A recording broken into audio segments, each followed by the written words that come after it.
Bienvenidos a otra velada en Valija de Apócrifos, esta noche con el profesor Marcos Pekel, quien nos hablará de una manera singular y novedosa sobre actualidad de la política israelí, política disfuncional, funcional, partidos, tribus y otros demonios. Antes de comenzar, como siempre, la cartelera de las próximas actividades comienza el 31 de hoy en 8 con mi queridísima Rosmarie Glaser, que nos va a hablar sobre piel, pelo e identidad, cómo mi identidad judía es motor de mi creatividad. El día 7 tendremos back to back 2 charlas. Ese día es festivo en Colombia a las 4 de la tarde. Desde Israel, Jacob Amar Rothstein nos va a exponer por qué judaísmo no es religión. Y a las 8 de la noche, el candidato o precandidato y ex senador de la República, Juan Manuel Galán, nos hará un conversatorio moderado también por Marcos Pekel sobre temas candentes de política colombiana. El 14, movimientos juveniles judío-sionistas a cargo de Eli Ackerman. El 21, Liviu Rosenberg nos va a hablar de Sinatra, Aznavour y los judíos. El 28, desde Buenos Aires, Ariel Gelblum, nuevas formas de antisemitismo. Y el 5 de julio, analfabetismo matemático y sus consecuencias, con el doctor David Leder-Snyder. Los espero juiciosos a todos. Y hago la cuñita.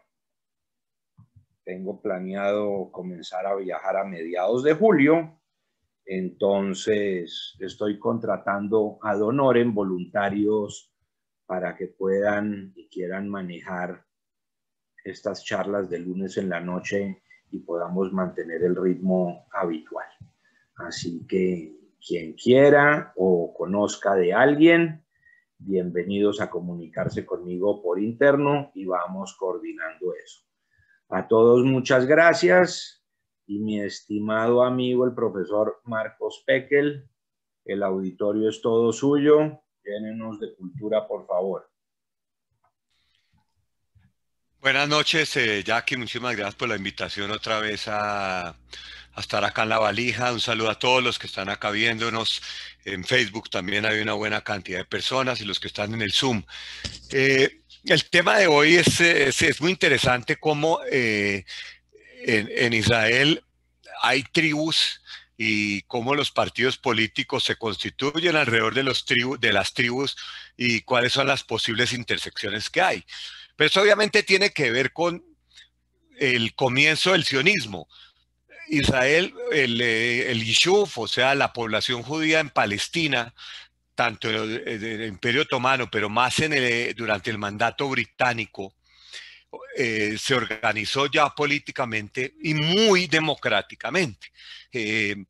Eh, las instituciones políticas que desarrollaron los judíos durante el mandato británico en Palestina son las que sirvieron después para hacer el paso rápido del mandato al Estado de Israel. Eran realmente la primera organización política que crearon los judíos en Palestina fue el Vaad Leumí, la Asamblea Nacional. Esa asamblea estaba constituida por un número de miembros que ya vamos a ver y la gente votaba.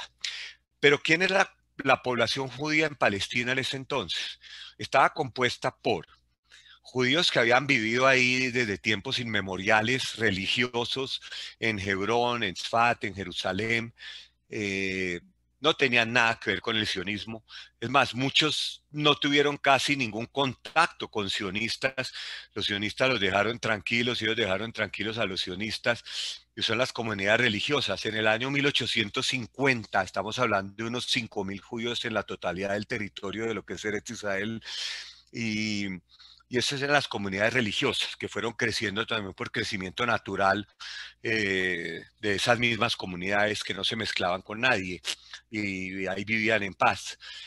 Luego vinieron las Aliot, y las Aliot sí comienzan a cambiar el mix de la población judía, entendiendo que los primeros judíos que llegaron a la primera alía, algunos, la mayoría no se quedaron, y los que sí se quedaron, los judíos yemenitas, que llegaban de Yemen. En Yemen había una comunidad difícil de calcular, pero mínimo 100.000 judíos que vivían en Yemen, una comunidad que tenía 2.500 años de estar en Yemen. Los judíos llegaron a Yemen con el primer exilio, con la primera Galut, con la Galut de Babilonia, llegaron a Yemen. Incluso pues creo que acá había se hablado del reino judío de los yemenitas en el sur de la península arábiga. Algunos yemenitas que no necesariamente eran sionistas, pero llegaron a Palestina con la primera alianza. En la primera alía pocos se quedaron. Realmente llegaron muchos, se quedaron pocos por las condiciones tan difíciles de la vida en ese momento. Pero luego la vida comenzó a mejorar gracias al aporte del barón de Rothschild francés, que comenzó a invertir, y él no lo hizo por caridad, él le invirtió en proyectos agrícolas y también en los vinos en Rishon LeZion hacia fines del siglo XIX. Pero cuando un proyecto agrícola no le era rentable o los judíos eran perezosos, él lo cerraba y adiós. Aquí no había ninguna Hochmei. Y luego vino la segunda alía. La segunda alía sabemos que es la alía de los fundadores del Estado, una alía principalmente de Polonia, la mayoría, y de Rusia, otra parte. Los de Rusia llegaron en 1905, después de la primera revolución fallida. Eran judíos, algunos eran bundistas, algunos eran sionistas, pero todos eran de izquierda. Bundistas, les recuerdo, fue un movimiento que nació en el Pale of Settlement, que era un movimiento muy grande al interior del pueblo judío, de judíos comunistas que hablaban yiddish y que eran anticomunistas. Sin embargo, después de la fallida revolución de 1905, cuando el zar Nicolás II comienza a perseguir a los judíos, a quienes acusó, no sin veracidad, de ser los responsables de la revolución, muchos de esos bundistas emigraron también a Palestina junto con judíos que estaban emigrando de Polonia, de lo que era Polonia entonces. Entonces la segunda aliada es la aliada de los fundadores, y ya esta aliada se quedaron. A comienzos del mandato británico, que comienza oficialmente en 1922, aunque Gran Bretaña le quita Palestina a los otomanos en 1917, estamos hablando de unos 85.000 personas, judíos en Palestina. De esos había ya judíos de distintos lugares. Estaban los judíos originales y estaban también los que habían llegado en la segunda alía y los que quedaban de la primera alía. Después, entre 1920 y 1924, vino la tercera alía, que fue una alía de judíos polacos principalmente. La cuarta alía de 1924 a 1930 fue una alía también de judíos polacos y rusos, y luego en 1930 la gran alía de judíos alemanes, que transformó completamente la sociología de la población judía en Palestina. Lo más interesante eran las votaciones, que es lo que nos trae a nosotros a la charla de hoy. Y vamos a ver cómo la primera votación que se hizo. Yo prefiero las preguntas al final, a menos que sea algo que no haya quedado claro. Preguntas al final. Ok. Se baja la mano porque si no me distraigo. Entonces la primera, como digo, los judíos comienzan a crear sus instituciones. Es fascinante cómo al comienzo del mandato británico, estamos hablando de 1920, los judíos ya tenían una red de escuelas para los niños, tenían 3 universidades fundadas antes de 1924. El Technion en 1915, luego la Universidad Hebrea, de la cual Albert Einstein hizo parte de su primer board, y fundada pues también por Chaim Weizmann, y luego la Universidad de Tel Aviv. Y lo más importante, lo que diferenció a la comunidad judía a la comunidad palestina, fue la parte política. Y la democracia siempre fue clave porque los judíos tenían diversas opiniones, no me toca decirlo, y crearon diversas agrupaciones políticas. Y esas agrupaciones políticas siempre se vieron reflejadas en el Ba'ath Leumi. Entonces, la primera elección al Ba'ath Leumi se hace en,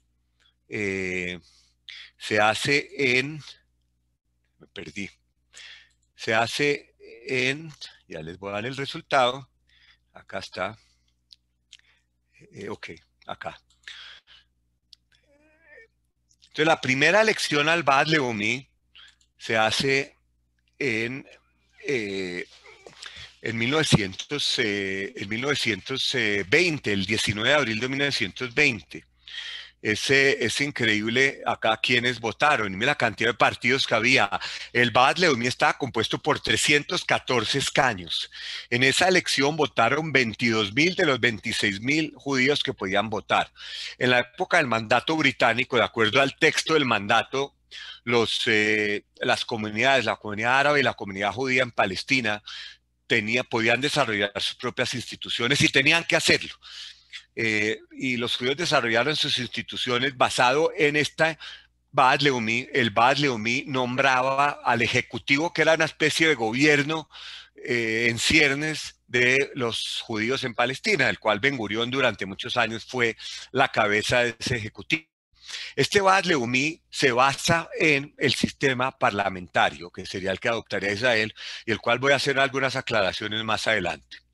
Pero miren los partidos que participaron en esta primera elección. De estos 14 escaños está Ahdut Avodah. Es un partido de los emigrantes de Polonia y Rusia que venían de la clase obrera y llegaron a ser la clase obrera en Israel, fundaron la Histadrut. Pero miren el siguiente partido, Histadrut Sefaradim, un partido de sefaradim originarios que vivían en Eretz Israel, que eran sefaradim, aunque eran más mizrahim que sefaradim, pero una mezcla, que hicieron su propio partido y tuvieron una segunda votación. Y luego un partido jaredí. El partido jaredí era el partido de judíos de Israel que habían emigrado o que ya estaban en Israel y tenían contacto con las Keilot en Vilna, y crearon un partido político que desde entonces, el día de hoy, hace presencia en Knesset Israel, a pesar de ser un partido rabiosamente antisionista. Y luego hay otros, Hapoel Hatzair, Histadrut, Advance, Yemenite Association, un partido de judíos yemenitas que votaron. Entonces estamos empezando a ver las tribus. Entonces vemos las tribus. Los polacos y los rusos eran una tribu que eran todos de izquierda y votaban por los partidos laboristas. Los sefaradim que había en Eretz Israel votaron por su propio partido. Y este partido de los sefaradim es realmente interesante por la composición de los que eran, como les digo, judíos sefaradim, no que emigraron con el sionismo, sino que podían ser judíos de Alepo. ¿Por qué? Porque judíos de Alepo en la época del Imperio Otomano todo era lo mismo, aún no había fronteras. Entonces los judíos, si todos podían moverse libremente en los territorios del Imperio Otomano, que incluía Alepo, que incluía Jerusalén, que incluía todo lo que es Palestina, y todo eso era parte del Imperio Otomano. Entonces había mucho movimiento. Luego tenemos un partido de mujeres. Este fue el gran debate que se dio para las elecciones del Ba'ath Leumi de 1920. Si sí mujeres o si no mujeres. Y las mujeres salieron a protestar en Tel Aviv y salieron a protestar en Jerusalén hasta que lograron que fueran incluidas como cualquiera, y que cualquier mujer podía o tener su propio partido o ser parte de los otros partidos que estaban ahí. Y las mujeres tenían varias representación. Muy interesante. Entonces vemos el partido de mujeres, judíos de Bujara. Los judíos de Bujara, Bujara es una región, es una ciudad en Uzbekistán que llegó a tener en su apogeo más de 100.000 judíos. Bujara es una ciudad que en la época de la ruta de la seda era el punto de encuentro entre Oriente y Occidente. Las mercancías salían de China o de India, iban por el norte del Himalaya por tierra y llegaban a Bujara. En Bujara las tomaba otra caravana y las a Europa, y también llegaban las caravanas de Europa a Bujara, y en Bujara los que se encargaban de ese no solo ellos, pero eran los judíos los que hacían ese recibir mercancías de un lado y mandarlas a otro. Y realmente la comunidad de Bujara es una de las más fascinantes que hay. También una comunidad que viene del primer exilio de Babilonia. Esa comunidad de Bujara también tienen su propia lengua, su propio yiddish o su propio ladino. Los judíos Bujara tienen su propia lengua. Y hoy en día existen asociaciones de judíos Bujara en Israel y en Estados Unidos. Entonces, los judíos de Bujara tenían su propio partido. Luego había un partido de judíos de Georgia.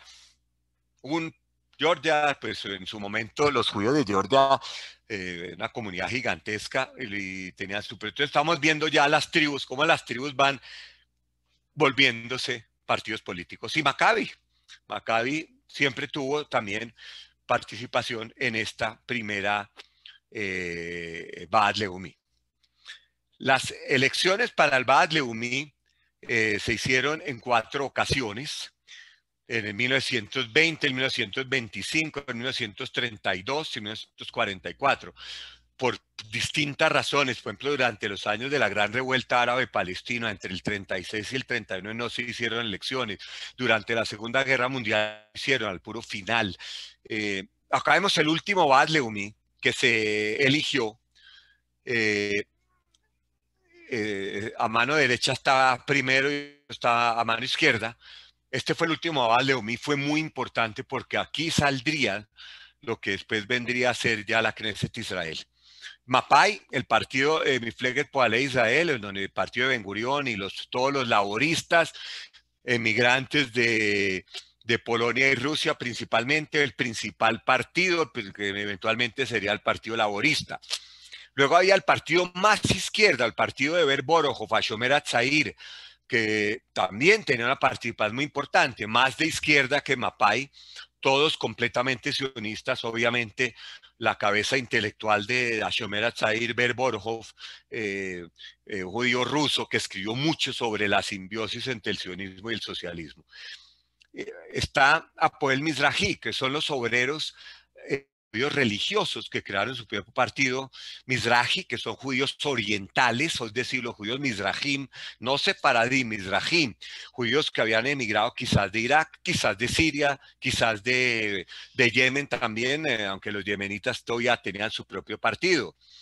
Luego tenemos la Vitzo. La Vitzo fue muy importante en la política israelí, y de las 2 mujeres que firmaron la Declaración de Independencia, una es la presidenta de entonces de Vitzo, una señora Kagan. El Partido Comunista siempre también fue muy importante en la historia de Israel. Hasta el día de hoy existe el Partido Comunista de Israel, y en ese momento también tuvieron una importante participación en ese Ba'ath Leumi. Y luego hay más partidos, acá a mano izquierda ustedes los ven, religiosos, más mujeres mizrahi, trabajadores yemenitas, judíos orientales, judíos de Adén. Adén está en Yemen. Y en fin, vemos tribus y partidos, ideología, y Mapai siempre fue un partido que en últimas terminó cobrándole factura, porque era un partido muy ashkenazí y muy Polish, ruso, polaco, que eran de aquellos que se sintieron siempre los creadores y los fundadores del Estado de Israel, lo fueron, y ahí estaban todos, estaba David Ben Gurión, obviamente, Moshe Sharet y demás. Bueno. Entonces, ya para hablar de lo que son las elecciones en Israel y las tribus, son una serie de círculos que a veces hacen intersecciones extrañas. Y eso es lo que vamos a ver ahora en este momento. La última Ba'ath Leumi creó un cuerpo mucho más pequeño, que serían los encargados de la redacción de la Declaración de Independencia de Israel. Y los encargados de la declaración, de la representación, salieron de todos los partidos algunos representantes, lo que se llamaba el Consejo Provisional del Pueblo, así se llamaba en español, y ese Consejo Provisional del Pueblo, que estaba compuesto por 33 delegados de esos que acabamos de ver, elegidos proporcionalmente, serían los que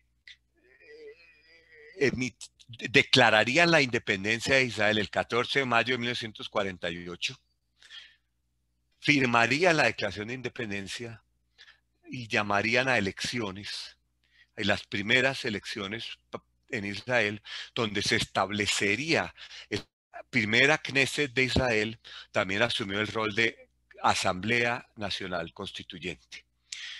Israel se quedó sin constitución, pero en esa primera Knesset se emitieron las reglas básicas, las leyes básicas que se llaman Israel, Hokei Yesod, que incluye la ley del retorno. ¿Cómo quedó compuesta esa primera Knesset Israel? Antes de hablar de la primera Knesset Israel, voy a hablar del sistema parlamentario. El sistema parlamentario de gobierno es quizás el más democrático. El pueblo elige un parlamento y hay dos formas de elegir el parlamento. La que se aplica en Inglaterra, por ejemplo, o en Canadá, donde todo el territorio se divide en distritos electorales. Cada distrito electoral elige un representante al Parlamento, a la Cámara de los Comunes. Y hay otro sistema parlamentario que es el que hay en Israel, donde todo el país es un solo distrito. En Israel la gente vota por un partido, la gente no vota por un nombre, la gente no vota por Netanyahu ni por Ben Gurión, vota por el partido. El partido tiene una lista y de acuerdo al número de votos entran las personas de la lista en estricto orden, primero el número 1, luego el número 2, luego el número 3. Por eso los partidos en Israel se pelean siempre las personas por estar lo más arriba posible. Lo máximo que un partido en Israel pudo haber ganado fue tal vez Mapai 45. Entonces los primeros 45 en la lista entraban. Repito, en Israel la gente tiene un tarjetón con los nombres de los partidos y vota por un partido. Cada partido recibe unos votos, con base en los votos elige unos miembros y esos miembros son los que forman Knesset Israel. Después vamos a ver cómo se conforman los gobiernos. Entonces vamos a ver cómo se conforma la primera Knesset Israel. Y la primera Knesset Israel, si me permite,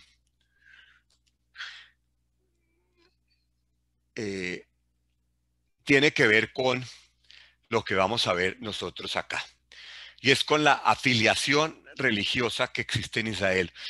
Pero entonces, porque esto va a estar siempre presente en esos círculos concéntricos que les dije de esto. Pero entonces, permítame un segundito.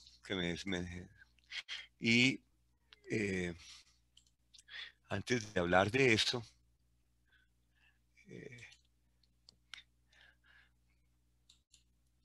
hablemos de, perdón, es que compartí la pantalla que no era. Hablemos de la primera Knesset Israel antes de hablar de cómo las tribus en Israel, los orígenes, las ideologías confluyen para crear un panorama político bastante complejo. Pero en la primera Knesset Israel es donde se establecieron las reglas de juego de todo el sistema político de Israel. Y como digo, además, marca un derrotero, porque esta fue la primera Knesset de Israel, que no duró 2 años, y demostró o puso como precedente las recurrentes crisis que se dan en Israel, donde el régimen parlamentario nunca en la historia de Israel ha terminado con su cadencia elegido para 4 años. ¿Por qué? Porque en el régimen parlamentario el pueblo elige un parlamento, el parlamento elige un gobierno, elige un primer ministro, cada ministro del gobierno de Israel, del gobierno de Inglaterra, del gobierno de Alemania, tiene que ser aprobado por el Parlamento. El Parlamento puede, a su buen saber y entender, cuando cambian las fuerzas políticas, destituir al primer ministro.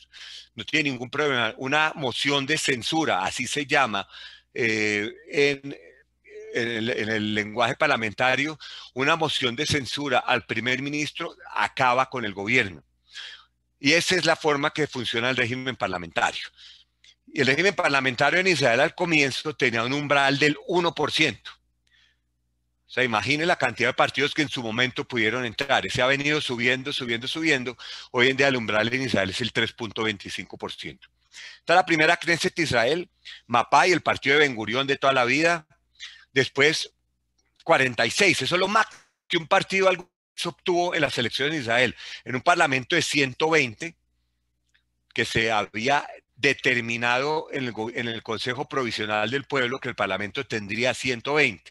El Bad Leumi tenía un número diferente. Mapam, el partido de más izquierda, el partido de la Shomer Hatzair, el partido de los Kibbutzim del Kibbutz Arzi, 19. Siempre fueron los partidos más importantes en Israel.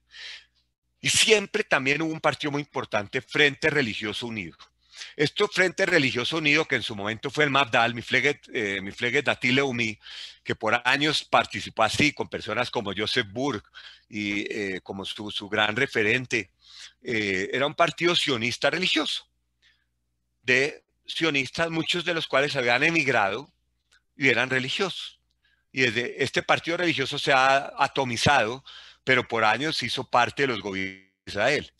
Y por años controlaron, por ejemplo, la cartera de educación.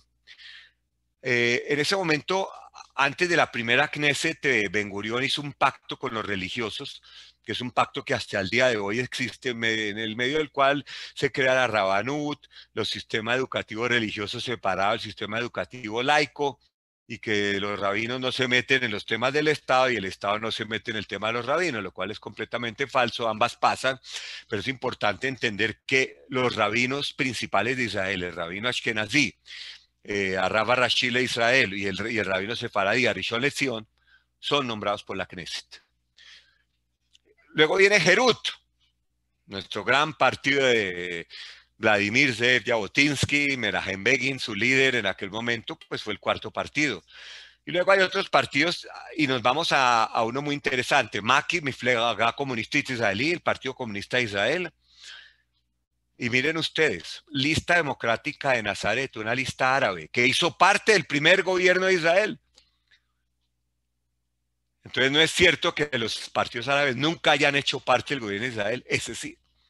Era una lista de Nazaret que tuvo 2 escaños y con eso Ben Gurión completaba por lo menos tenía una más mayoría que los 61 que andan buscando hoy en día siempre los partidos de gobierno. Esta fue la primera Knesset de Israel.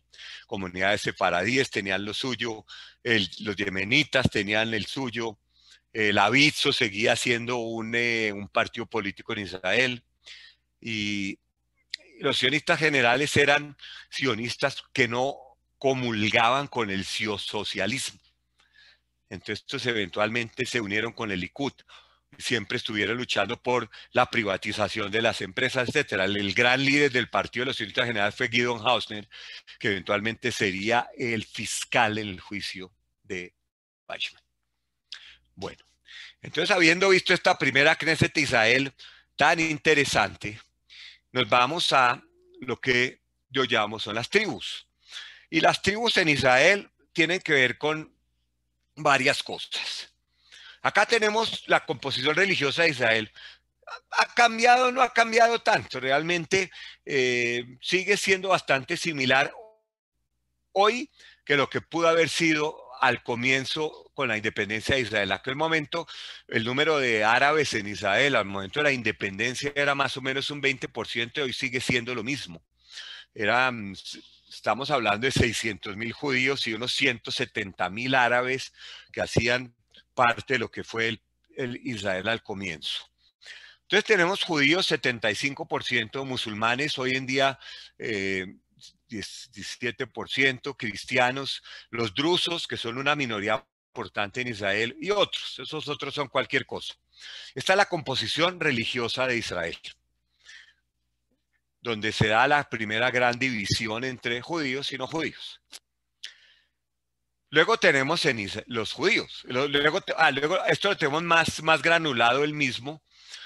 Simplemente acá ya vemos el peso general, no el peso dentro del pueblo judío, sino el peso general de las distintas corrientes religiosas judías. Creo que esto es más interesante, tal vez donde nosotros vemos que en Israel el 49% se declara Giloní. Giloní es laico.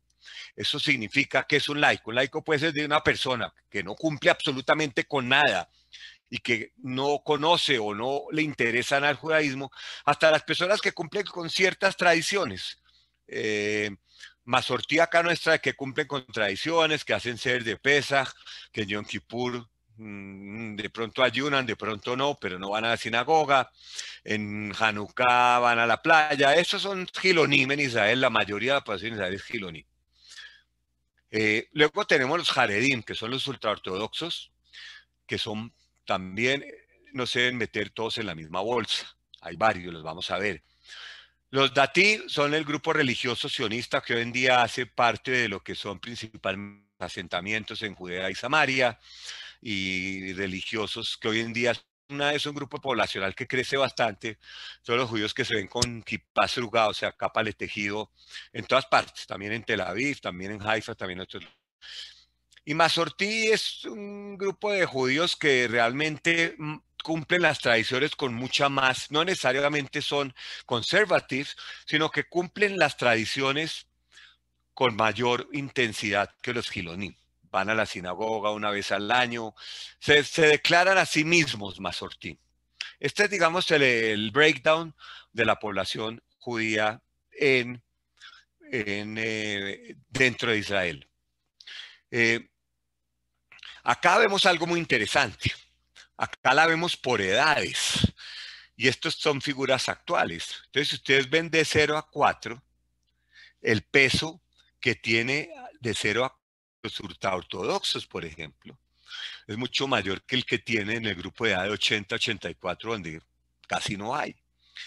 Y vemos cómo ese peso también de 5 a 9 años o de 10 a 14, el peso que están teniendo los ultraortodoxos en los sectores de edades más chiquitas, significa que es la población que proporcionalmente va a crecer y en vez de un 10% va a pasar a ser un 15, un 20, no sabemos. Pero sí es interesante esta cifra de por edades que en la edad de 0 a 4 años, dentro de la población, judía o de la población no judía, también la que está creciendo son los árabes israelíes. Entonces la población, entonces nosotros más o menos tenemos una mitad de población judía entre laicos y religiosos, medio religiosos, y otro 50% casi de población entre ultraortodoxos y árabes israelíes, que son los que demográficamente más crecen. Ojo a las proyecciones que esto puede tener en 20, 30, 40, 50, 60 años. Es muy interesante esta figura. Entonces, cuando hablamos de tribus en Israel, pues podemos dividir las tribus en estas. Y son realmente tribus porque viven distinto, no pelean unos con otros normalmente, pero tienen su vida, sus viviendas, sus costumbres, su lengua, su tradición familiar, su tradición cultural, muy distinto uno de otro. Entonces tenemos a los Haredim, y los Haredim son los judíos ultraortodoxos. Hay varios grupos, no los metamos todos en la misma bolsa. Entre los Haredim hay sionistas y hay antisionistas. Están los árabes, que también tienen distintas afiliaciones políticas. Están los judíos laicos, los Gilonim, esos judíos Tel Avivim, donde Tel Aviv se convierte, digamos, en la ciudad más liberal de todo el Medio Oriente, con su marcha del orgullo gay, una de las más grandes del mundo, y toda esa laissez-faire, todos liberales, a favor de todas las, digamos, liberalización social, y en términos generales un poco aliados con los partidos como que ya sea Meretz, ya sea el de Gantz, etcétera. Los judíos religiosos nacionalistas, un sector que sí está creciendo también, y los judíos religiosos nacionalistas hacen parte de lo que en su momento fue el Mafdal, Mifleget Dati Leumi, pero hoy en día son varios, son los judíos que van a los asentamientos en Judea y Samaria, en Cisjordania, o que viven en Jerusalén, o incluso ya, como es una población que ha crecido, es una población que también los puede encontrar uno en las ciudades Ashdod, en Ashkelon, en las ciudades intermedias en Israel, son ciudades que tienen mucha población de judíos religiosos nacionalistas, es decir, que bastante sionistas, poco dados a compromisos políticos con los palestinos. Y la filiación de origen siempre fue importante en Israel. En muchos casos fue desapareciendo a medida que las generaciones ya son más integradas, pero tenemos dos grandes migraciones que aún todavía mantienen su filiación de origen y su activismo político. Unos son judíos etíopes y otros los judíos rusos. Esos siguen siendo tribus casi que separadas en en todo lo que es la sociedad de Israel. Entonces son las tribus y realmente los árabes viven su vida, los jaredim la suya, los judíos tel avivim la suya, los judíos religiosos la suya y los etíopes y los rusos la suya. Y realmente es tan visible que no hay necesidad ni de describirlo, realmente como uno a simple vista distingue uno del otro. Eso no quiere decir que no se mezclen, van a la misma playa. Las playas en Israel son lo más fascinante que hay, o el centro comercial Azrieli está también fascinante. Uno ve árabes, mujeres árabes con el hijab, ve jaredín, ve soldados, ve de todo.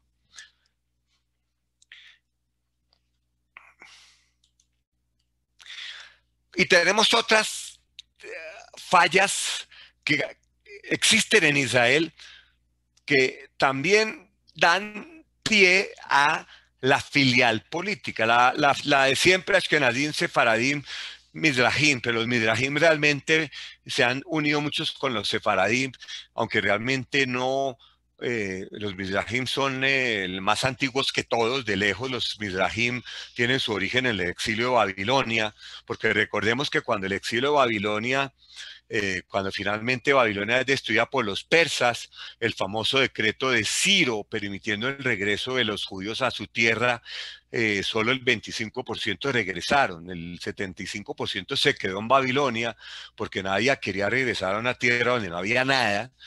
Y esos que se quedaron ahí fueron los que hicieron las grandes yeshivot en Babilonia, las grandes yeshivot en Irak, Pumbeditas, Sura y Pumbedita, las grandes yeshivot del Talmud babilonio, y fueron las comunidades que luego fueron a Yemen. Por lo tanto, esas comunidades mizrahim eventualmente se mezclaron con los sefaradim y hoy en día aparecen en la misma bolsa, pero no necesariamente son. Halcones y palomas ya hace clara alusión a una división que existe a lo largo y ancho de todas las tribus, que tiene que ver con aquellos que se oponen rotundamente a una negociación con los palestinos, que son los halcones, y las palomas que aceptan la creación incluso de un Estado palestino independiente, y eso hay en todos los partidos, en los partidos religiosos, en los partidos laicos, en los partidos de todos, todos los partidos tienen esa división entre halcones y palomas. Religiosos y laicos también es una división que cruza. Uno ve, por ejemplo, el partido de Bennett tiene a prototipo de la más laica de todas, que es Ayelet Chaquet, y hace parte de un partido que la mayoría de sus miembros son religiosos, pero ella comulga con la línea de halcones que hay en ese partido. Capitalismo y socialismo es una discusión que ya en Israel prácticamente se acabó.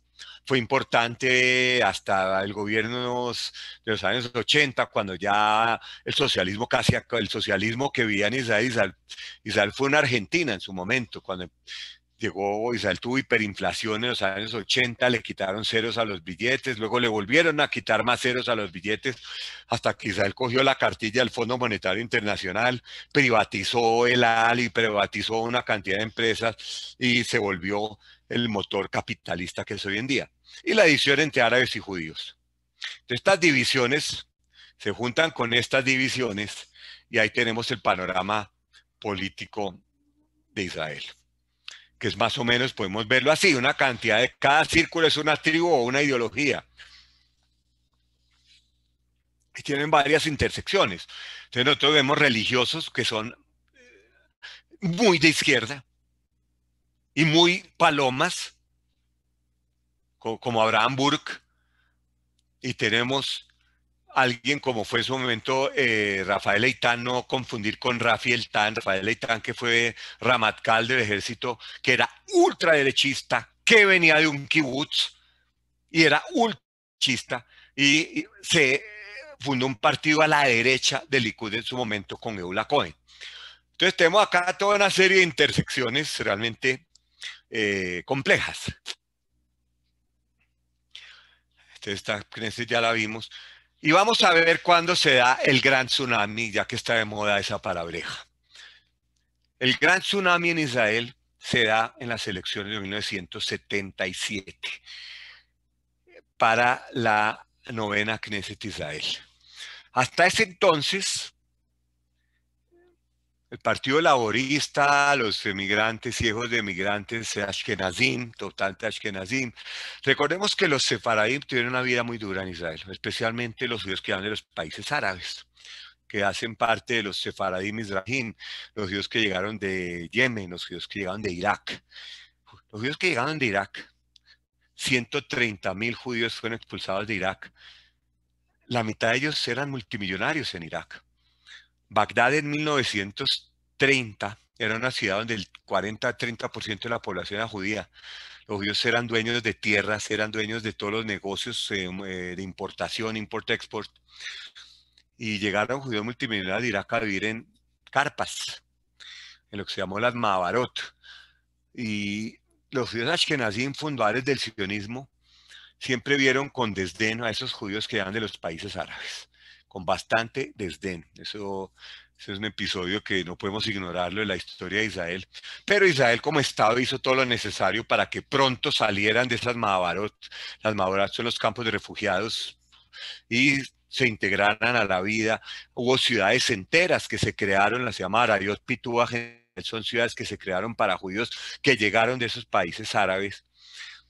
Pero los judíos ashkenazim seguían teniendo el poder y seguían creyendo que ellos tenían que tener el poder, porque ellos fundaron el Estado, ellos fundaron el sionismo nunca fue un movimiento sefaradí, mucho menos fue mizrahi.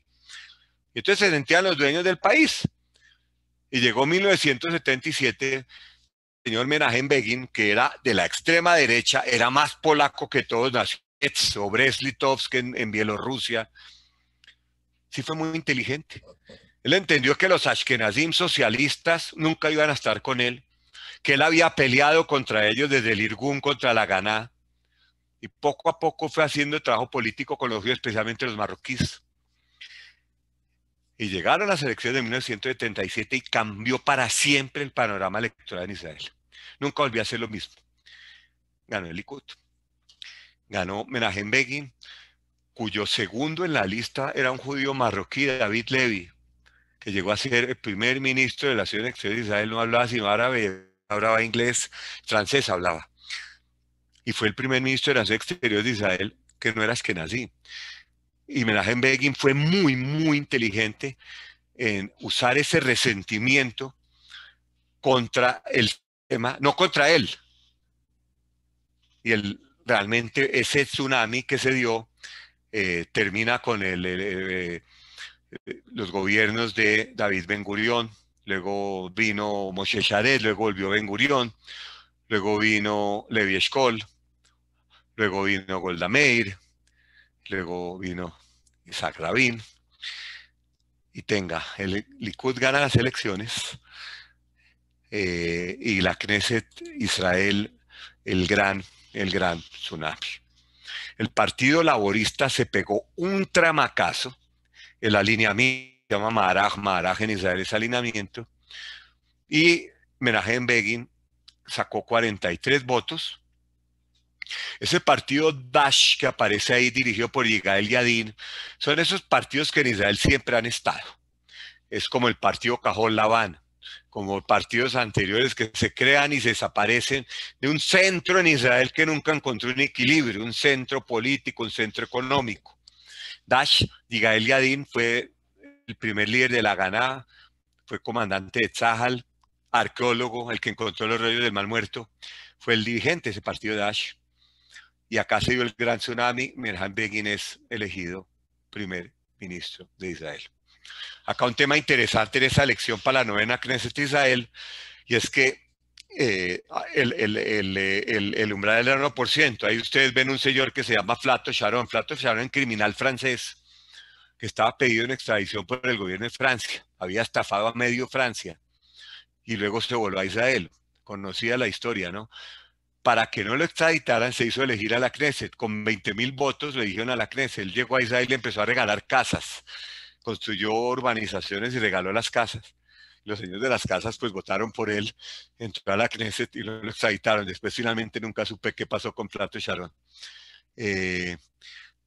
Y acá vino el tsunami al que les dije, y ese tsunami fue realmente un cambio muy importante en la historia de Israel. Ese tsunami tenía una... Acá están los primeros ministros de Israel, para que nos acordemos, pero ese tsunami tuvo un antecedente muy importante. Previo a la guerra de los 6 días, Israel crea su, perdóname un segundito,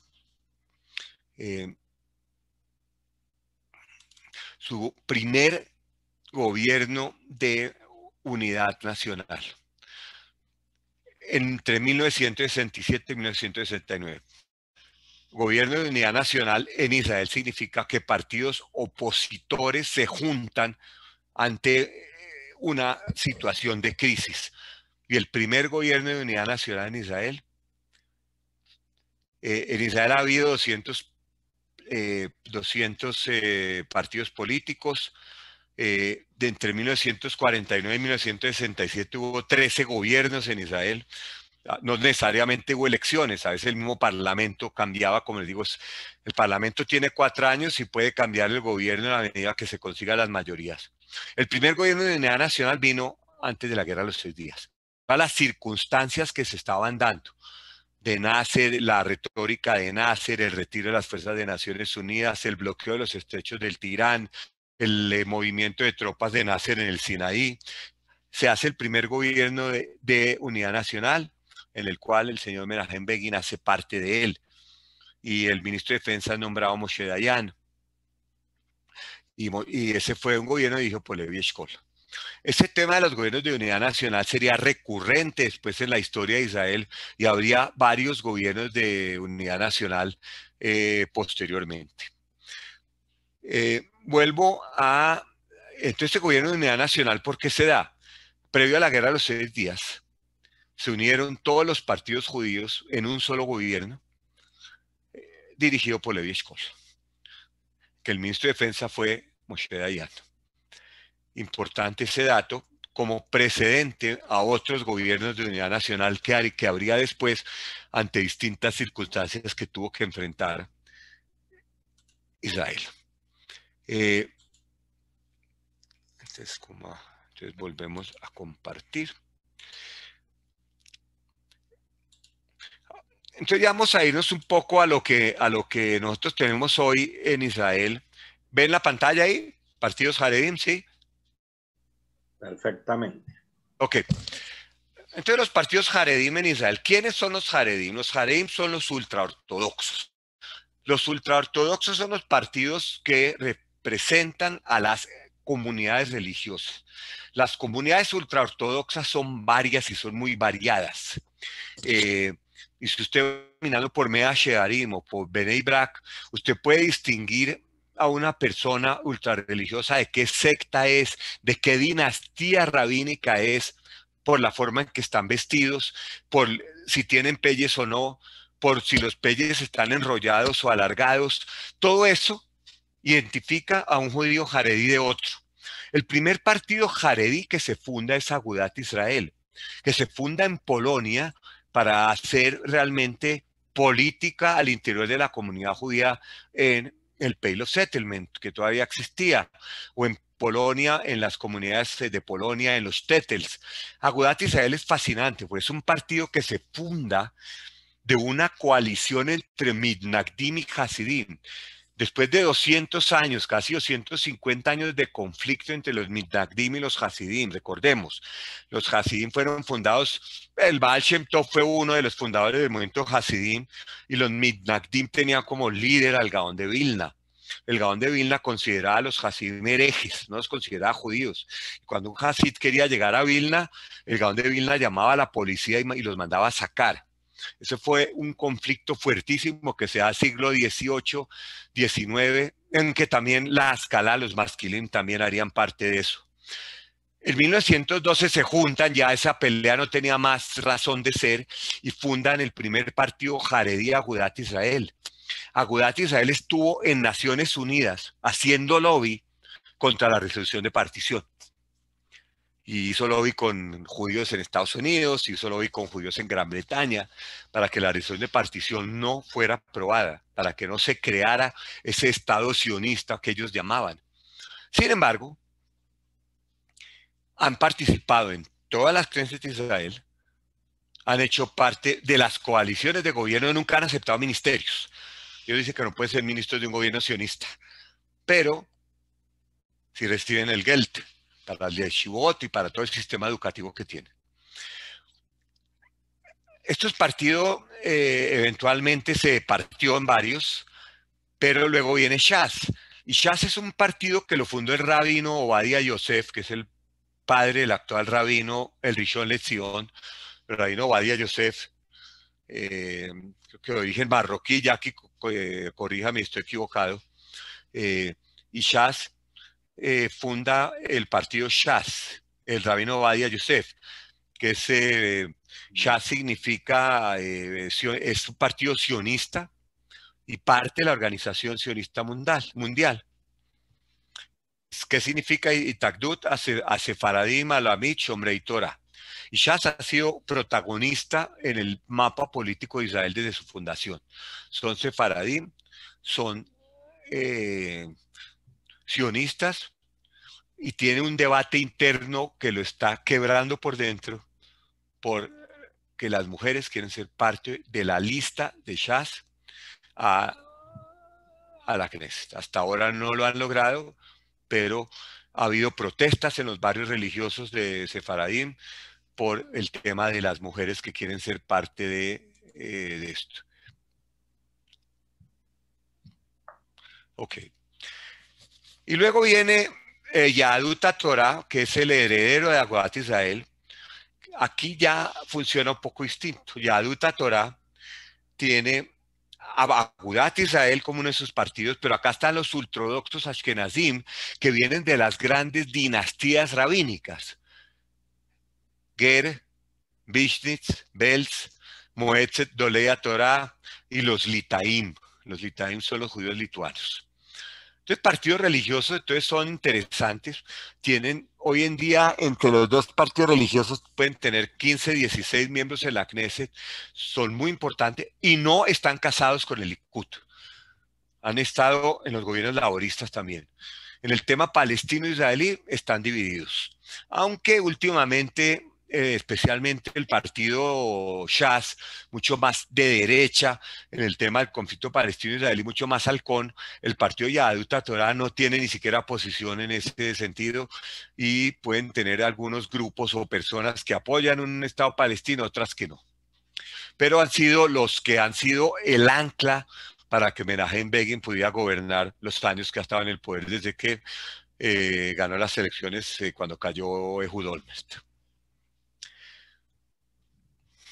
Otro jugador importante son los árabes. Y los árabes pues son el 20% de la población de Israel. Es muy difícil desde el punto de vista de identidad ser un árabe de Israel. Es tal vez tan difícil como ser musulmán en la India. Son ciudadanos, pero cuando la identidad del Estado está tan asociada a la religión como está en Israel, pues los árabes israelíes están ahí, son ciudadanos. Entre 1948 y 1965 vivieron bajo ley de excepción, bajo estado militar, y en 1965 el Estado de Israel finalmente levantó el Estado decepciona a la población árabe y se volvieron ciudadanos con todos los derechos y tienen partidos políticos y han participado en las elecciones en Israel siempre. La población árabe israelí está muy dividida y pasa por otras líneas divisorias. Primero, cristianos y musulmanes. Luego, laicos e islamistas.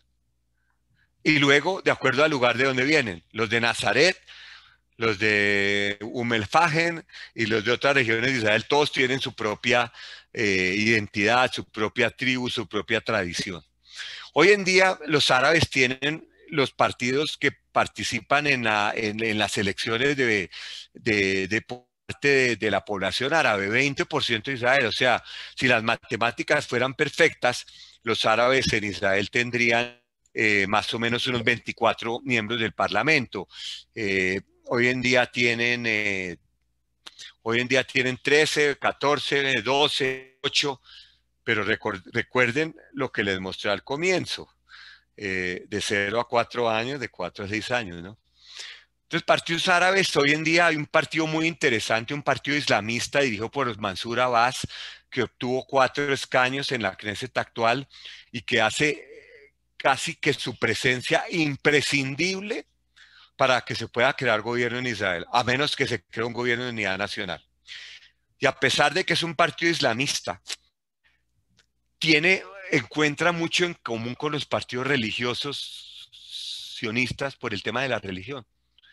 Y en eso ha hecho política súper interesante este señor Mansur Abbas, de hacer alianzas o coaliciones o charlas con los partidos más derechistas del espectro judío, que son religiosos también. Encuentran en la religión, no importa que sea musulmán o judía, un punto en común. Recordemos que en Israel cada religión tiene manejo autónomo de temas de matrimonio, entierros, temas familiares. Los musulmanes tienen sus propias cortes y los judíos tenemos la Rabanut. La lista conjunta que ha sido el Partido Árabe en las últimas elecciones es una lista que incluye partidos históricos árabes. Hadash ha sido un partido que siempre buscó, partido de izquierda, lo que en su momento fue el Partido Comunista de Israel, que buscó siempre listas donde haya judíos y árabes. Y siempre ha estado en el panorama político de Israel desde hace mucho tiempo. Balad es el partido más radical, antisionista, nacionalista palestino que apoya a la autoridad palestina, apoya a Hamas, y varios de los líderes de Balad han sido, por ejemplo, Zoabi, se les ha prohibido participar en las elecciones por sus declaraciones y por sus acciones. Varios de los miembros de Balad estaban en la flotilla turca, es aquella que Israel atacó. O sea que Balad sí es un partido muy, muy militante, muy pro-palestino, muy antisionista, muy anti-Israel. No cantan en la Tikva, pero participan en la Knesset. Esa es la democracia de Israel. Y tal es otro partido árabe. Entonces, con esto ya nos vamos a lo último que voy a presentar yo y abrir el espacio a preguntas. En los partidos actuales. ¿Y cuál es su origen? Likud es el partido Likud, el partido más estable en la historia de Israel. Existe desde la primera elección. Se llamaba Herut en su momento, cuando Herut se unió con los sionistas generales, cambió el nombre a Likud y ha tenido pocos líderes. Los líderes de Likud han sido Menachem Begin, Ariel Sharon, Ehud Olmert y Benjamín Netanyahu. Realmente bastante estable. Luego viene el partido Yesh Atid. Yesh Atid es un partido que también ha existido en la historia de Israel, que se considera antirreligiosos, que se niegan a hacer coaliciones con los partidos Haredim. Esas, digamos, lo que los une. Son partidos de Tel Aviv, que en el tema del conflicto palestino-israelí son palomas, pero su principal objetivo es sacar a Netanyahu del poder. Luego viene el partido Shas, que el partido ya lo hablamos, y Blue and White es de esos partidos que, como le dice, aparecen en Israel con mucha frecuencia. Blue and White, partido azul y blanco que dirige en este momento Gantz, que estuvo en el gobierno de unidad que hizo con Netanyahu, que terminó siendo un desastre para él. también un partido de oficiales del ejército sionista en el tema del conflicto palestino-israelí, un poco halcón, y también tiene como objetivo buscar que salga Netanyahu del poder. El Partido Laborista, el Partido Histórico de Israel, en la pasada Knesset ni siquiera estuvieron, acá resurgieron porque tienen una líder mujer y es el Partido Laborista Histórico de Israel. Yemina es el partido que dirige Naftali Bennett, extrema derecha en el tema palestino-israelí, halcones totales, cero negociación, eh, anexar ya, y su líder es Naftali Bennett, pero el tema religioso hay y hay. Entonces acá vemos otra intersección de esas que les decía. Israel son los judíos de Rusia, dirigidos por Víctor Lieberman, son judíos que llegaron de Rusia, que siguen viviendo como si estuvieran en Rusia, hablan ruso, viven bastante en sus lugares unidos, tienen sus panaderías de pan ruso y sus restaurantes de comida ruso, hablan ruso, y este es partido fascinante y este lo dirige a Víctor Lieberman, que fue ministro de Relaciones Exteriores, y cuando se reunía con, que es el ministro de Relaciones ruso, tomaban vodka, hablaban en ruso, fumaban tabacos cubanos, y realmente es muy interesante partido. Quién sabe cuántas generaciones podrá durar. La lista conjunta del Partido Árabe. Meretz es el partido que, de más izquierda sionista. Los kibutzim, el partido fundado por Shulamit Aloni en su momento, siempre ha estado dirigido por mujeres, y siempre ha estado a punto de perder su presencia en el Parlamento, pero siempre ha estado ahí. Nueva Esperanza es una decisión del Likud, que seguramente se volverá a unir al Likud, que es Gidon Saar. Sionismo religioso es el partido de los cajanistas, la extrema derecha racista de Israel, por Ben-Gvir, que busca las que estuvieron ahorita en las ciudades árabes, pegándole a los árabes, todo eso. Esta es una lista que en su momento la Corte Suprema de Justicia de Israel impidió que participara. Entonces cambiaron un poco su plataforma, pero no su ideología. Y el Partido Sionista Religioso también entraron al Parlamento. Y el islamista del cual ya les hablé. Entonces con eso yo más o menos termino la presentación. Dejo para las preguntas y dudas y inquietudes que tengan de esta presentación, Jackie. Muchas gracias, Marcos. Creo que quienes querían esclarecimiento capaz terminaron más confundidos con lo apasionante, variado y dinámico que es ese panorama político israelí. Recuerdo alguna vez aprendí que en Israel eso de tribus y política iba tan de la mano que si alguien era hincha en temas deportivos de Hapoel, Tel Aviv, Haifa, pues invertía sus ahorros en el Banca Poalim, era ashkenazí, secular, ¿eh? Y por ningún motivo podía haber un yemenita Shomer Shabbat haciendo barra ese mismo equipo, ¿no? Si era de Betar Jerusalén, seguramente si era de derecha y ponía sus ahorros en Bank Mizrahi y así, o sea que esa interseccionalidad abarcaba no solamente el campo político y religioso, sino que desbordaba a temas de bancos y deportes, ¿no? Vida social. Pero hoy en día quizá eso se ha ido desdibujando con las 4 elecciones del último año y fracción, viendo estadísticas y encuestas, bien sea del Pew Research que mostró, o qué sé yo, de diarios como Haaretz y demás, creo que refleja cada vez más esos 5 círculos concéntricos o no concéntricos que mostró en una de esas filminas.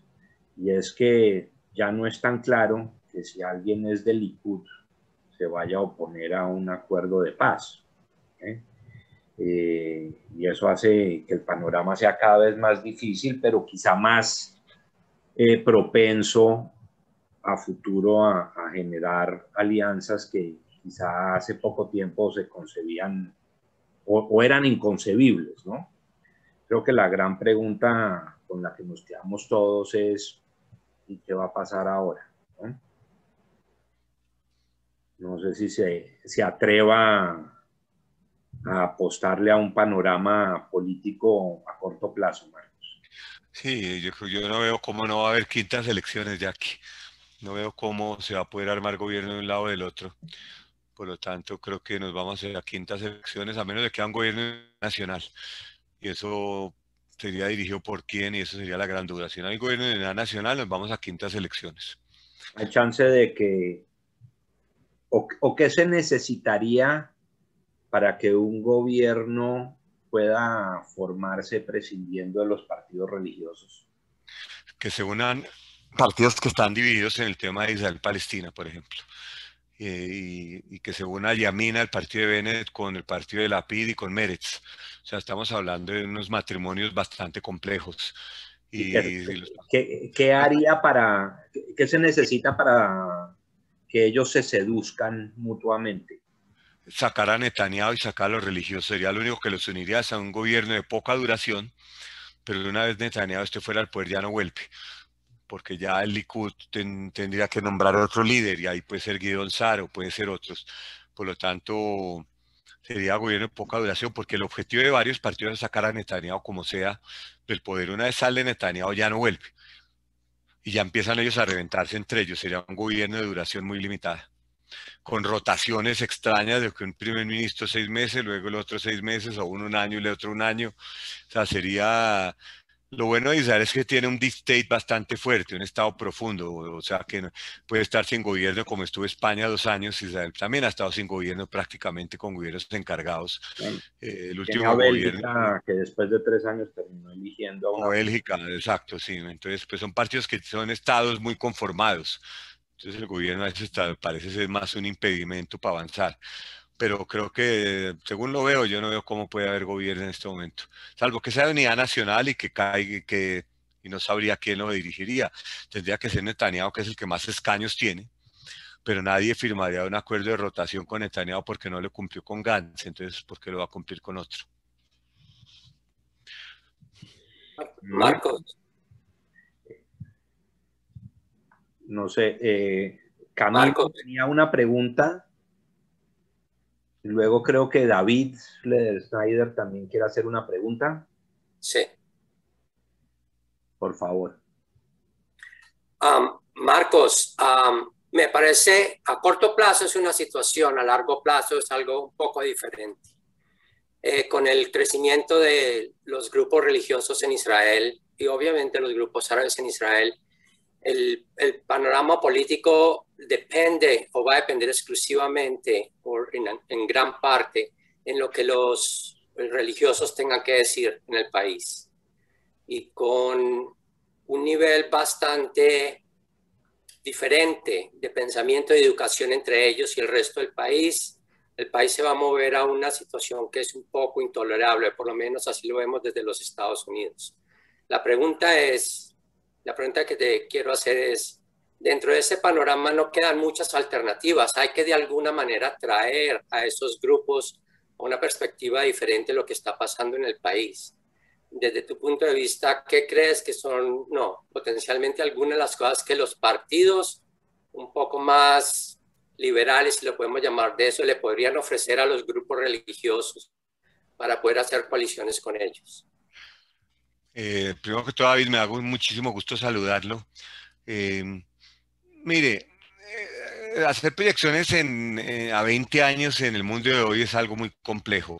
Obviamente que sí hay un crecimiento demográfico importante de los ultraortodoxos, pero también está la migración y la saliota de Israel también traen judíos que no necesariamente hacen parte de la ortodoxia.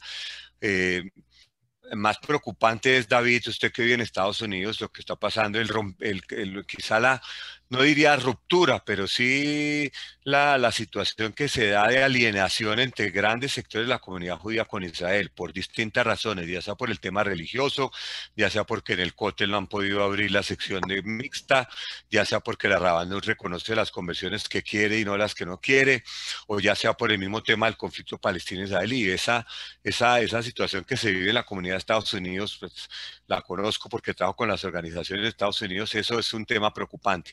En Israel pueden llegar emigrantes, llegaron de Francia, ahora están yendo de varios países.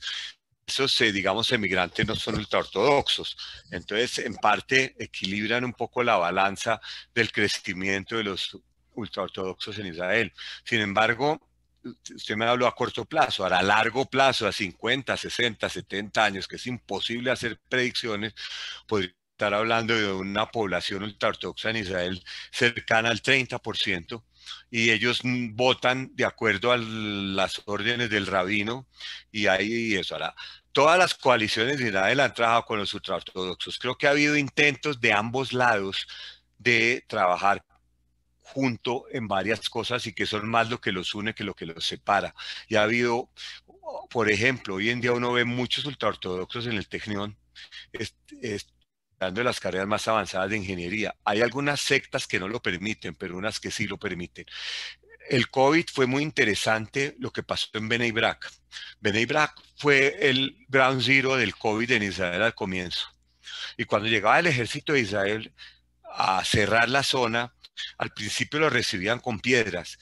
Después, cuando llegaban los soldados con dulces para los niños y cápales y cosas, se creó una relación muy armónica entre lo que antes eran sectas totalmente enemigas. El ejército de Israel, que no se aventuraba por Bnei Brak, porque eran atacados, eran vistos como los sionistas.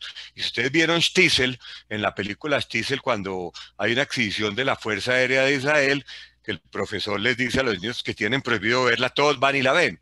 Esto se está generando una convivencia que creo que encuentra cada vez un mayor común denominador. Tiene que haber cambios en las actitudes, cambios en los prejuicios, pero creo que no sé hasta dónde pueda llegar, pero creo que a Israel le va a tocar en todo caso vivir con eso, es de Mashiach y eso es lo que hay. Pero una abertura de los grupos, de los partidos más de centro y izquierda a los religiosos, ¿ves campo para eso? Sí veo campo para eso, quizás no en este momento, David, pero sí creo que lo va a haber. Ambos lados lo van a necesitar. Ahora, un partido representa una ideología y tiene una representación en el Parlamento. Otro partido representa otra. Yo creo que los partidos como el Partido Laborista, que tanto tiempo trabajó en sus coaliciones con Poale y con Agudat Israel. Agudat Israel era antisionista rabiosamente y siempre hicieron coalición. Entonces ahí hay varios antecedentes, David, donde los partidos ultrarreligiosos, los partidos de izquierda. Eso no significa que ultrarreligiosos sean miembros de los partidos de izquierda, pero sí que pueden trabajar juntos al momento de tener que armar gobierno, cada uno saca lo suyo y eso es lo que busca. Gracias, Marcos. Frida y luego Camilo. Yo quería preguntar, ¿cómo la democracia de Israel no está un poco exagerada en que permite que un partido árabe que explicó Marcos, que es contra Israel y que quiere acabar con Israel y todo, esté en el Knesset? ¿Cómo es que se permite ese tipo de cosas? ¿En qué país del mundo se permiten ese tipo de cosas así? Frida, la democracia es una sola, o hay o no hay. Acá grises no hay. Israel ha impedido, la Corte Suprema de Justicia le ha impedido a algunos parlamentarios de ese partido árabe volver a ser parte de la Knesset por sus declaraciones y más por sus acciones contra el gobierno de Israel, como lo hizo con Kahana. Pero la democracia es una sola. Si usted empieza a restringir la democracia, ya deja de serlo. Pero Marcos. Espere, Salito, espere tú. Sí, Toca a Camilo. Sí. Ok, perdón. Profe, que una consultica. ¿Cuál ha sido la relación de de esas tribus políticas israelíes a lo largo de la historia, con la evolución que usted nos ha mostrado, con las organizaciones y las comunidades judías de la diáspora, el tema no solamente de compartir y temas de alianza, sino también de apoyo, de intereses políticos. ¿Cómo ha sido la evolución? ¿Cómo ha cambiado? ¿Cómo lo ve usted? Pues yo creo que Israel actúa con las comunidades judías de la diáspora con base en la ley del retorno, y esa ley no la han podido, no la van a cambiar. La ley de retorno decide que un judío es aquel que tiene un abuelo judío. Y en el tema de las conversiones, también si las conversiones son hechas fuera de Israel por una comunidad, entonces también las acepta. Los judíos de la diáspora no intervienen en temas de Israel, tratan de no opinar, por ejemplo, sobre temas de política de Israel, sobre el tema del conflicto palestino-israelí, y se alinean con la posición del gobierno de Israel, salvo la comunidad judía en Estados Unidos, que es muy contestataria, muy grande, y donde hay posiciones encontradas, donde usted ve organizaciones abiertamente hablan contra Netanyahu y que hay que tumbar a Netanyahu y hay que derrocarlo y que hay que apoyar esto. Usted no ve eso en otras comunidades, definitivamente no en América Latina. Los ultraortodoxos en la diáspora normalmente no son sionistas, sino propenden por la inmigración. Entonces no vemos mucha migración de las comunidades ultraortodoxas donde estén, principalmente porque son de sectas que no son sionistas, ya sea Naturey Karta, ya sea Satmar o ya sea otras. No les interesa emigrar a Israel, para ellos Israel está ahí, no es nada con el que tengan ningún relacionamiento. Y son comunidades muy estables. Lo mismo Chabad.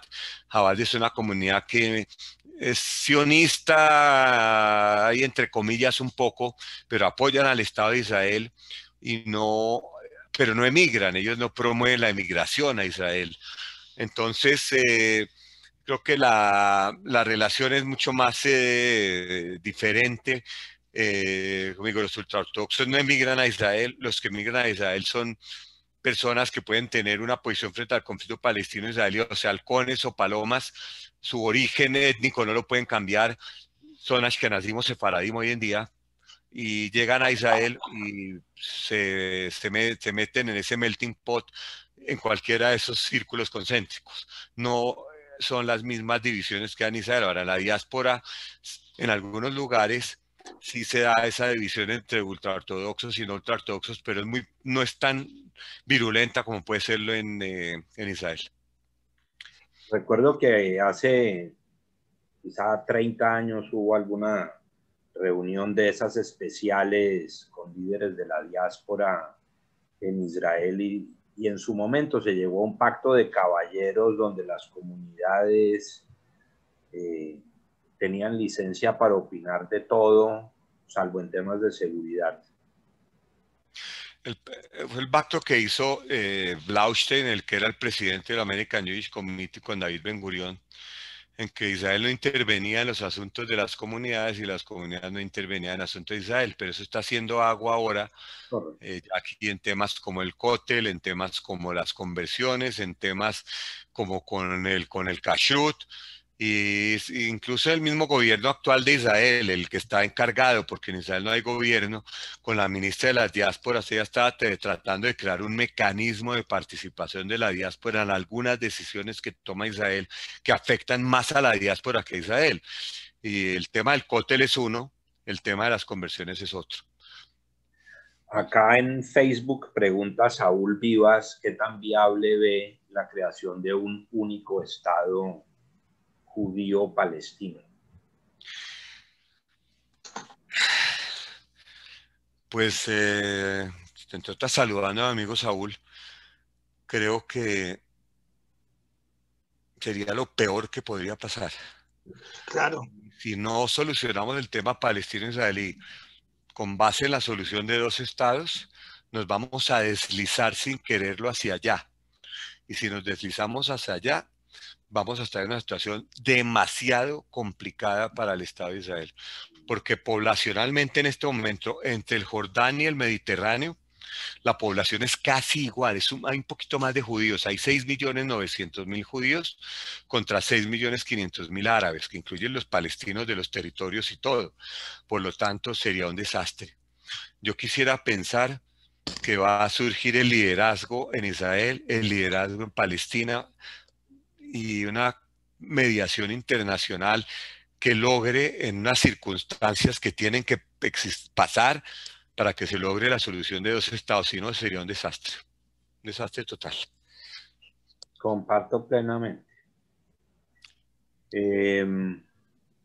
Salo quería hacer un comentario. Ya lo vi, Sí. pero sí. Gracias, estoy de acuerdo. Marcos, primero que todo, muy interesante y muchas gracias. Estoy de acuerdo con ustedes de no hacer un país para los dos, hay que tener la diferencia. Ahora, con lo que dijo Frida, también estoy muy de acuerdo. ¿Cómo es que se permite? Perdón, Marcos, tú no permitirías que en tu casa estuviera tu enemigo diciéndote qué tienes que hacer. Yo creo que el partido árabe no debería estar dentro de la coalición gubernamental, ni tampoco los jaredín que están en contra de Israel.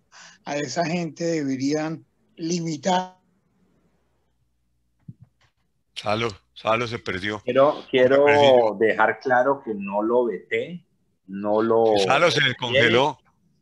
Se le canceló el solito. Luego van a decir que aquí la democracia no funciona. Yo no he hecho nada. Salo se había perdido, pero creo que le comprendí su pregunta y se la voy a contestar. La democracia es una sola. Usted no puede tener un porcentaje alto de la población marginada del sistema político porque está haciendo exactamente lo que nuestros enemigos decimos y eso es apartheid. En Sudáfrica los negros nos dejaban, nosotros no podemos no permitir al 20% de la población que son árabes y a los jaredín de Nature de Mea Shearim no participar si ellos quieren, son ciudadanos de Israel y Israel es una democracia y democracia hay una sola, no existen y la democracia israelí es así, pero por eso está la Corte Suprema de Justicia que sí le ha impedido a Hanan Zoabi y a otro del partido Balad que se fue al exilio a los Emiratos, no me acuerdo el nombre, y a Meir Kahana y al mismo Ben Gvir que participen en las elecciones por sus posturas abiertamente racistas, abiertamente contrarias a la naturaleza de una democracia. Pero eso es por personas y no, hasta ahora el partido en su momento, Marcos, el partido cajanista también fue... Están los sí, árabes Azmi Bishara, gracias. Azmi Bishara, gracias, Aaron, exactamente. ¿Qué es? Están los árabes que viven aquí y quieren trabajar y quieren ser parte del país y han defendido, que también forman parte del ejército y de la policía y del Madá y todo, que quieren su país, siendo árabes musulmanes, y están los que están haciendo problemas, que son los que salen a Tel Aviv, los que salen a ciudades a crear atacar judíos y a crear problemas. Yo no estoy de acuerdo con eso. Yo quiero salir en mi casa, estar tranquilo. Bueno, pues esos árabes serán juzgados con todo el peso de la ley, como serán los judíos que salen a hacer exactamente lo mismo. De acuerdo. Ahora, yo no creo que una quinta elección vaya a solucionar nada. Es tanta la diferencia que hay que la quinta elección va a ser una pérdida de plata. A menos de que no esté Netanyahu, Salo. Ahí sí habría un cambio. Pero todavía está. El asunto es que todavía está. De acuerdo, todavía está. Eso sí, como Samper, aquí estoy y aquí me quedo. Sí, eso sí. Aarón creo que quería hablar. Gracias, Marcos. Dejemos hablar a Aarón entonces. Sí. No se le oye, Aarón, está muy... Aarón está muy elegante con su peluqueado de hace una semana, pero no... Tiene que administrar su micrófono. Eso, háganlo. Yo considero que en lo de la democracia difiere un poco de Marcos, de que hay una sola. Vamos a poner una analogía no muy agradable, pero es el caso de Alemania, ¿no? Todo lo que tenga que ver con nazismo está totalmente vetado. Entonces, aquí sería una cosa similar. Los partidos que están en contra de Israel no deberían de participar en la Knesset. Es totalmente absurdo y no quiere decir que sea una sola democracia. No puede ser posible que los tipos estén en la creencia y estén a favor de que jamás siga disparando misiles. Eso es cierto. Sí, lo de Alemania es cierto, y en Israel también ha pasado. El partido CAJ fue vetado por participar en las elecciones. Hay partidos árabes que han sido vetados también, o sea, no es que, pero son en los extremos. Pero sí, estamos de acuerdo. Listo, acepto el punto suyo, porque ha habido por la Corte Suprema de Justicia de Israel, ese es un proceso que pasa por la Corte Suprema, que impide la participación de o personas o partidos que tienen posturas radicales tanto de un lado como del otro. Es más, yo soy un poco más radical, eso ya se sabe, pero yo le exigiría a los árabes israelíes que se definan, porque eso es que ahora adquirieron de que son también palestinos, cuando hasta 1980 no eran palestinos, de repente se volvieron palestinos, inclusive los palestinos de ahora, salieron en 1970. Antes no existían palestinos. Ahora de repente son palestinos de 4.000 años. Por supuesto que es una narrativa falsa.